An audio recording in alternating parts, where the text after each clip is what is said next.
Gotta go. Yeah, I'll call you back. I'm with that realtor lady. In every real estate transaction, something comes up that the buyer or seller may have a question about. But in the heat of the moment, the question goes unanswered. Each episode, I talk with real estate experts and real estate vendors to provide a look at what goes on behind the scenes in the real estate world to get you answers. I blend in local Santa Cruz history, add some tips and tricks, all designed to help you be successful in your next real estate project. Tell your friends you can't talk right now because you are with the Realtor Lady. Hi, I'm Michelle, and you are with the Realtor Lady. And today I have Christine Palm, and I'm so excited to have Christine back because she had a really interesting area of real estate or in the real estate industry that she works in. And this episode was lost, so we're re-recording today.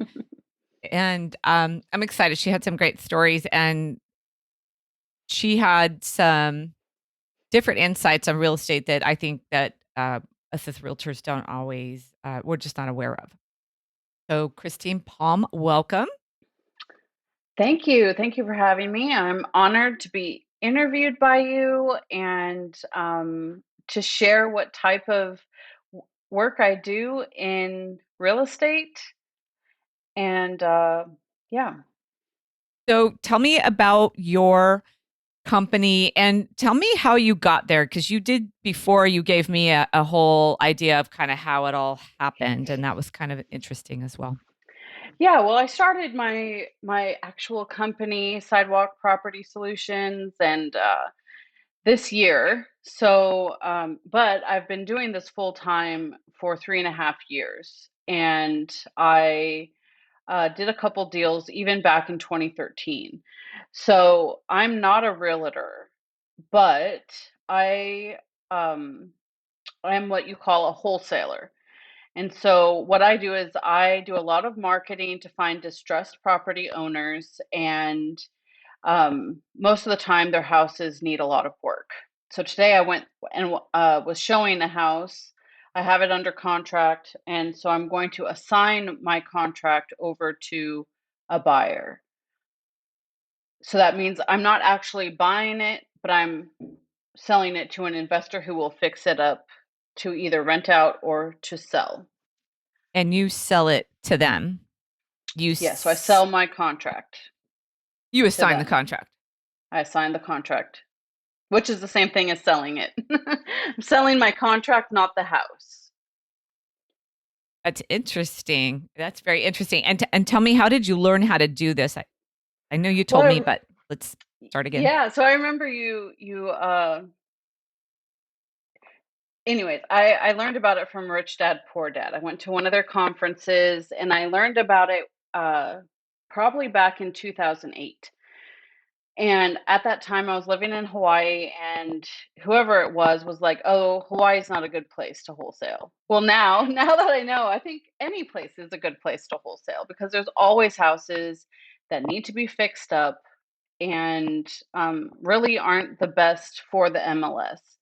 And so I didn't do anything, but now I live in Lexington, Kentucky, and I moved there in 2013, and I started listening to podcasts about wholesaling, and I just started taking massive action. So, and it just took off from there. I'm seeing it a lot now. So in the East Bay, there's a lot of advertisements, and like right now, I think it's John Buys Houses. And so explain to us what it is, because I think people have seen it and they probably always wondered what that sign was about. Yeah, so you might see ones that say like, so and so buys houses, or we buy houses, or we buy houses as is. And sometimes they're handwritten and sometimes they're printed. And it's all pretty, I would say a good majority of those people are wholesalers. So that is how I started, was by putting out bandit signs. I wrote them myself because that was the way for me to get them the cheapest, because I didn't have any money. And I just went out and put out 90 signs in one night, and I didn't even get home and I was getting phone calls. So, And that was in Lexington? yes, Okay. yes, yeah. So, so yeah, so I do a lot of marketing to find distressed property owners. So a lot of times they've inherited a house, or it was a rental, or their tenants haven't taken good care of the house, or and sometimes the people might have lived there for decades and they, need to go into an assisted living, or they need to downsize, or any different type of reason that they need to sell quickly. Those are the people that I look for. So one thing I've noticed is that a lot of times, like with realtors, if they're going to list the property, you might say, "Hey, can you fix these things, or can you paint these things, or you know, to get it ready for us to do some showings." And sometimes the people are too old, or they aren't physically able, they don't have the money, they live out of state, and it's just too much on their shoulders. And I think sometimes they just get really stressed out. And, you know, I'm able to come in and help them and able to just relieve that stress because I just take care of everything. And um, yeah, I like it because I feel like I'm helping these people, and then also I feel like I'm helping the investors. So the investors are busy rehabbing houses, fixing up houses, or managing their rentals, and they don't really have the time to do all the marketing to find the motivated sellers. And so most of the time, like if I just put out signs, normally those people are ready when they call. But one of my other marketing channels is cold calling. And with cold calling, you have to do a lot of follow up because you might talk to them and you can hear that they're motivated, but they're not ready yet. So I need to put it in my calendar and follow up. And since December, right now it's September, but since December, I've closed on 3 deals that I'd been following up on for 2 years. Wow. So it's like a lot of follow-up, and um, you can't hear. Can you hear Can't. me without them? Ah, no, without headphones. I'm going without headphones. I'm going rogue. We'll see what happens. I don't Do you want know. me to turn things up, or No, it's okay. okay? I'm Do mute. you want me It's to take out my headphones? no. I think you're supposed to be wearing your headphones. I think that was the idea. I don't Because know. I mean, I do have a microphone in my laptop. That's okay. I think headphones are better, but that's okay. I think what's happening, I might not be getting the input from your pod, but that's okay. So take us on the start to finish. Do you have a recent one that you've worked on? Yeah, I mean, right now I have 8 deals on my board, and it's all different types of situations. So, I mean, I think one that you were bringing up before about it raining throughout the house, it was a 2-story house, and there was a hole in the roof, and I was in the kitchen, which is on the bottom floor, and it was raining on me in the kitchen. And so it had been like this for a really long time. So they had lived here when they were younger.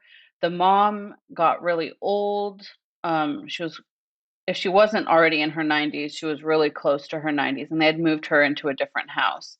And like there was so much stuff everywhere, and I walked in and it smelled pretty bad, but mostly like mold. And there was Mm, just mold up all the walls, and I think it was because the roof had been leaking for years and nobody was living there, and it was just really bad. And I remember I got into the car and left, and I was like, "It smells really bad in my car." And I was like, "I think it's on my shoes." So it's I had to it's on like pull me. over, and I like wiped my feet on some random grass that I found, and it helped a little bit, but it was It was pretty all over bad. you. Yeah. Yeah. Yeah. And so I probably, this was, before COVID, and I probably should have had a mask and worn the mask, but even the seller didn't want to even come in. She was like, "It's really bad in there. You're really brave for going in there." And but, it was something that was on their shoulders for a really long time, and it was full of so much stuff. So much stuff was in the house, and they felt like they needed to clear it all out.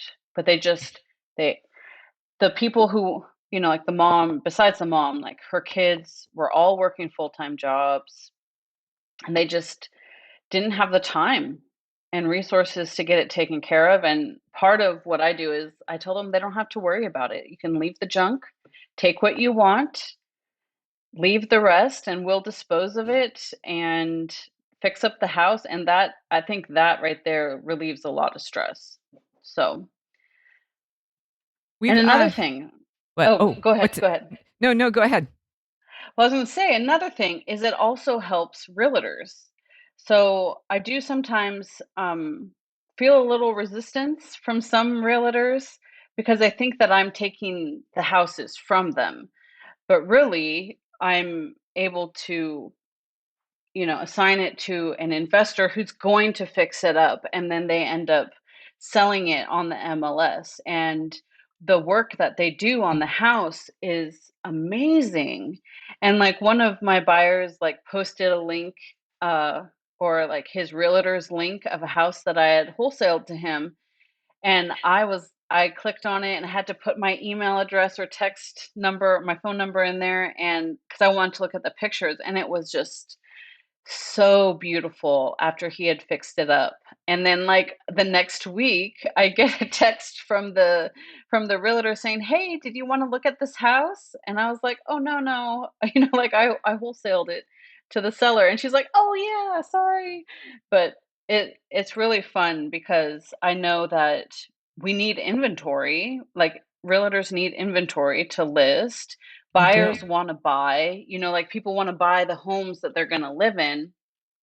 And a lot of times the buyers, they're not, I mean, yeah, there's the handyman, but those are few and far between. You normally have people who have their own jobs, their own lives, and they don't want to buy the house to fix it up. They want to buy the house to live in it and be happy. And so, when my investors are able to fix them up and then sell them to the people who want to move in, it's really good. I feel really proud for all those things. So, Well, there's a couple things happening there. I mean, you're really improving the property values of the neighbors, and then like we have mhm. two abandoned houses in our neighborhood. We have one, we call it the monster house, and it's this pretty nice old house, but the owners have these grandiose dreams that they're going to move back into the home someday. But as far as I know, nobody's lived in it for very many years. And so Yeah. then somebody broke a window. They got a red tag by the city, and the city gave them like 30 days or something. She was just repairing it yesterday. But my husband was so disappointed because she just came out and kind of put a piece of glass in and then just kind of nailed trim around it and like primered it. It just looks horrible. And I was like, oh. And then we have the other guy around the corner who he doesn't live there. We don't know what happened to him. He was there for a while and he doesn't take care of the trees. And so in the winter, it gets really almost dangerous Hmm. in that area. And it just like, could you just rent them at least? Could you just do something with them? So there are some people, using the house. I mean, our housing, we have such a housing shortage. It's just, I don't know. But, Yeah. but what I was going to Well, add early, what's up? I was going to say one thing that I do is I offer a finder's fee. So I give, like if you say I was in the same market as you and Mhm. you call me up and say, "Hey, there are these two houses. Like they're just sitting here vacant. I don't know what's going on." Like you can give me the info and I could try and contact them and see if I could wholesale it. And if I do, if someone recommends a house to me and it ends up being a deal, I give them $1,000 at closing. I think other wholesalers do 500, some do 1,000, but I wouldn't be surprised if you could contact some of your wholesalers or even you could wholesale it yourself, you know. But that is another thing that I offer, because a lot of times, like I've done it a couple times. This one lady's friend uh needed to sell this rental she had, and she just couldn't keep on painting it, and I was able to help her, and her friend's like, "Hey," and I was like, "Yeah, here's your $1,000," and she was super, super excited. So yeah, so it's Yeah. like a win-win, win-win, you know?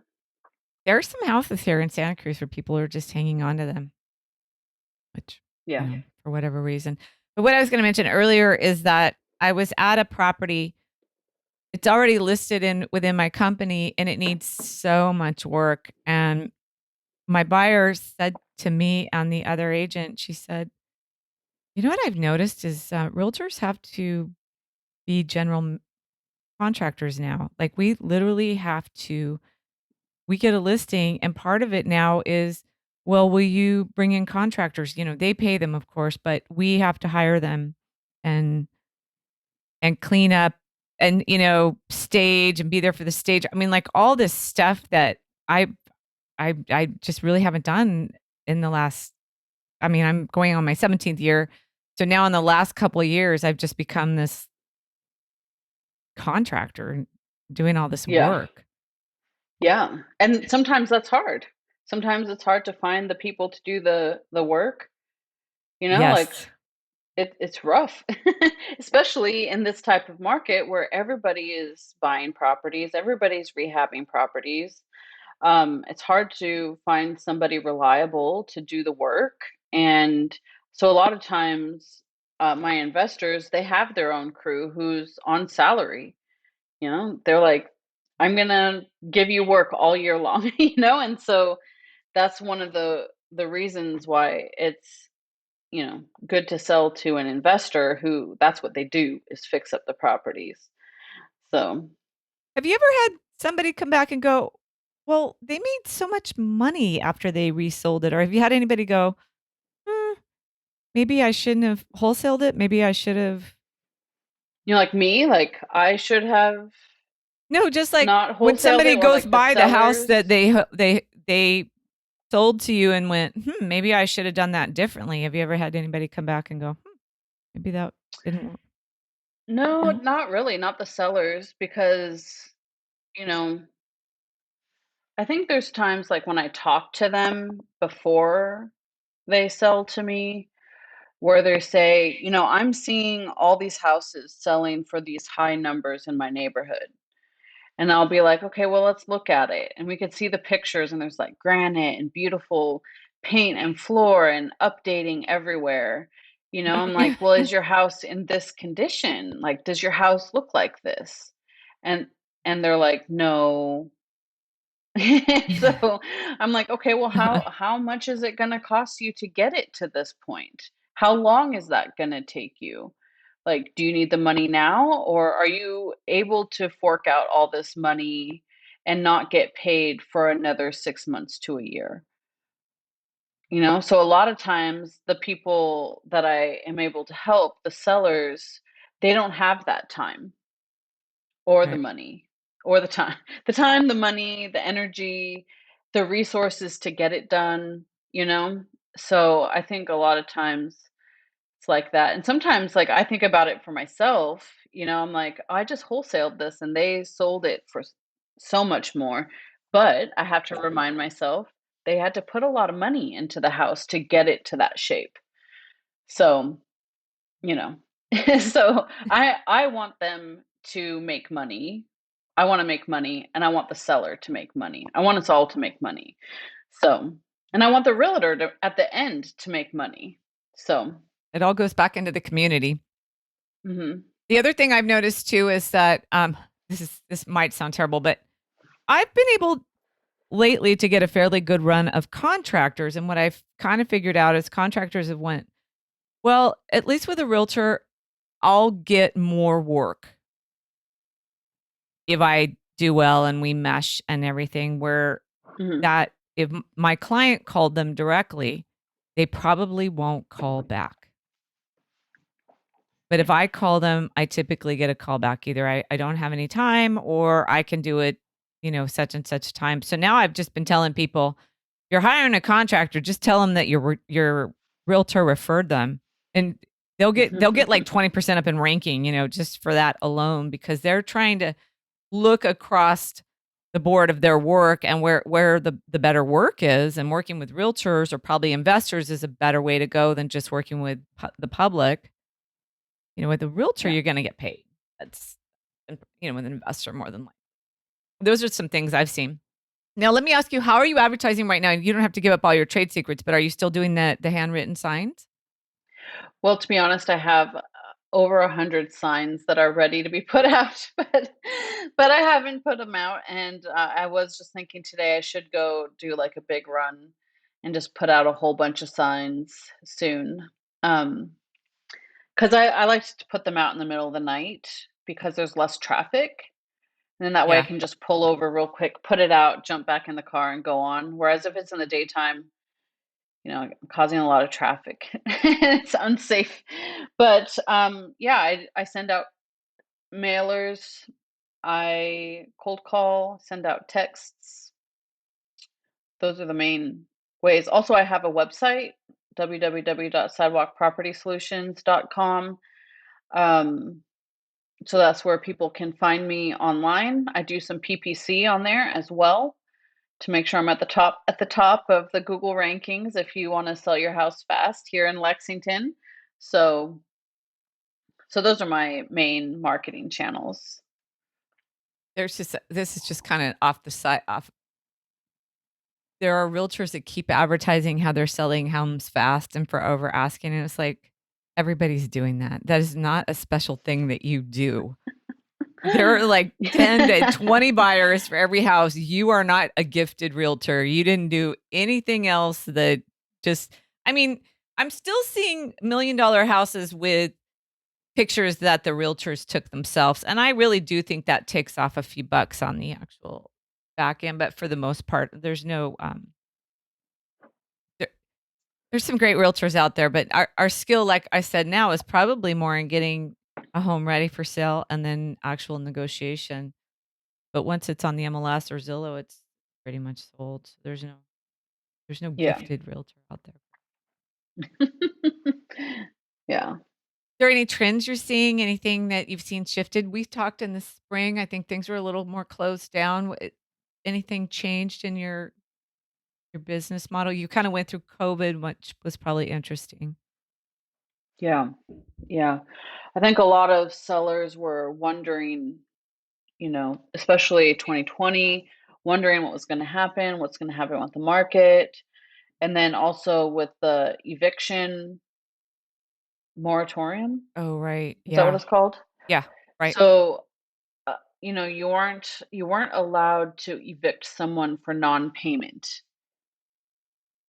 which was unfortunate for landlords because some of them were fortunate. Their tenant would still pay and do what was right, to be good citizens and good renters. But then there was the other big portion who were like, I'm not going to pay. I'm going to let everybody move in. I'm going to do whatever I want with your place. And then they weren't getting paid and they were having to pay their mortgages. And, so I think that was a big problem through COVID. Now people are less curious about what's going to happen next and they sort of just want to sell the properties and just move on. But now, we are allowed to evict for non-payment now, I believe. I don't know for how long. But that's a big thing right now, too, is just moving through the whole um, eviction part. Did you get a few phone calls kind of when that started? I think the rumbling was the beginning of August, and then it really became more final at the end of August. So if you had anybody going, well, we're going to be ready to sell here soon, or we're ready to Hmm. Yeah. get moving. Yeah. I mean, I just got a property under contract this weekend. They had just gotten their tenant out from an eviction, and so I was actually just there this today, and there was fleas all over my ankles, and I was like, "Oh no!" So, but yeah, so, but that is one thing that I do talk about now. Like, if you have bad tenants, it's okay. We'll take them too. Like, if you don't want to deal with evicting them, we'll take care of it, you know? Oh, oh. We just want to make it easier for you. So a lot of times people think that they have to get rid of the tenants first. So, but I'm like, don't worry about it. We got you. So, That's very cool. Any funny stories that you've had happen throughout your career? yeah, I mean, there's a lot of different stories out there. Can I talk about some of them on my YouTube channel. I make little videos, or on my Facebook or Instagram, but there was this one time, it was summertime, and the house had been vacant for a while, and the seller lived out of state. And she said that the lady across the street had a key, and she would talk to the lady. And so I went over there. The lady gave me the key, and I unlock the door, and I walk in, and like I told you about the moldy house and how that bad that smelled, but this one Yeah, was worse. It was just like, and I was it smelled so bad. My first thought was, dead "Please God, body. don't let me find a dead body, whether it be a human or an animal. Like, I don't want to find a dead anything. Nope. Like, bugs is okay. Like, that's fine. But, you know, I didn't want it." And when I walked in, all these little bugs went flying up all around me, and I was just like, "Oh." But we were able to help that lady, and take it off her shoulders. She didn't have to worry about getting it cleaned out or anything. So, but yeah, there was no dead bodies. There was none, at Oh, least that I saw. So, but yeah. I had a colleague of mine had to they took a property listing and they got it after the body was removed, but he was there so Mm. long. He had damaged the floor. He had actually burned through the chair and the floor. It's pretty interesting. The body, when it decomposes, it actually does a lot of damage of whatever it's touching. And so they had these pretty pristine wood floors throughout this house, and then this like big armchair size hole in the floor. And they spent so much time trying to figure out what to do, like replace all the floors. And there was the smell, and it was just that they ran around for 2 weeks on that. And it wasn't in one of our hotter markets. So it wasn't, I don't think they got their full price based on what had happened there. But that was quite a, and you just get the phone call, the body's gone, but can you help us? And you're like, what? Yeah. I think it was a Yeah. floor call too. I think they just called in and basically said, our dad just died. We just got him out of the house. Can you come list it? It wasn't even one of Yeah. those, we want to meet you and would you list our house? Realtor call. No. Yeah. That's really sad. Also, that nobody knew for so long. Well, I think that was really, I mean, that's kind of one of the others. I mean, you're talking about helping people, and then, realtors also do that as well. I mean, we kind of help comfort people. I was talking to a client yesterday and she was so flummoxed that her mom bought so much stuff. And I said, how old is your mom? And I said, that's a couple things. It's her age and it's from World War Yeah. II. It has a lot of hoarding has to do with the war. She went, Yeah. oh, so we kind of bring that other side in it to sometimes to help families. Yeah. Yeah. I think, as a wholesaler, and even you as a realtor, like, I feel like that's what we're all doing. We're just helping everybody as best as we can. So, Yes. and sometimes I even, like, I wholesaled this one lady's house, and we were able to get it done pretty quickly. And then, like, a few months later, she's like, "Hey, I think I want to move to Florida. Do you want to work with my house?" And I went, and I was like, "Your house is beautiful." Like, you should just list it with a realtor. Like, it's gorgeous. And so I recommended one of my realtor friends, and she was able to list it for her. And so, I feel like we all have a little part to play. Yeah, somebody asked me the other day, what do realtors what's important to realtors? And I said, well, money, I guess, because that's just always the thing. You kind of get into it for the income. But in the last couple of years, I've really shifted my focus to working with really good people and enjoying the process. And I'll get paid in the end. It's all good. And I haven't always been Yeah. focused on money, but I've been focused on building a career. So I've worked with a lot of people that I didn't enjoy working with. And now I'm at the point where I've had a few people this year where I'm just like, I don't think we're fit. And it's always funny because the people that come right behind him are always the people that I'm just like, I just enjoy so much that when the transaction's over, I'm so sorry because I don't get to really see them anymore. Yeah. It Yeah. it it can be a really it It's can be a real rewarding job. yeah. And it's always nice when you get a hug at the closing table. Yeah. Well, So I haven't gotten very many of those lately. People are like, I "Well." know, because of COVID, I know. Yeah. But Yeah. Well, is there anything you wanna add? uh, well, if you want to reach me, if you want to Yeah. reach me, I have Facebook and Instagram at Sidewalk Property Solutions.